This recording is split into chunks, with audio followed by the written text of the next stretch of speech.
it's one of the daily challenges we all have in life. Alam niyo kung ano yun? Yung ma-distinguish talaga kung alin ang mahigit na mahalaga sa buhay nito. Sa different levels, kasi ang dami namang mahalaga eh. Hindi naman natin pwedeng i-discount yung katotohanan na marami talagang karanasan natin na magpapakita sa atin kung alin yung mahalaga. Pero huwag natin kakalimutan, lagi sa karanasan natin din, merong laging higit na mas mahalaga. It's a daily struggle that we have to prioritize kung alin yung higit na mahalaga. Mas mahalaga ba yung tayo ay merong pangsarili o mas mahalaga naman yung iba? Hindi ko alam. We have to balance it in everything na ating ginagawa. Basta't laging malinaw naman may higit na mahalaga.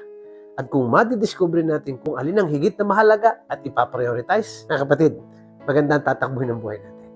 At pag yun ang nagulo, yung hierarchy of values na ito, ng mga mahalaga, mga kapatid, doon nagkakagulo ang buhay natin.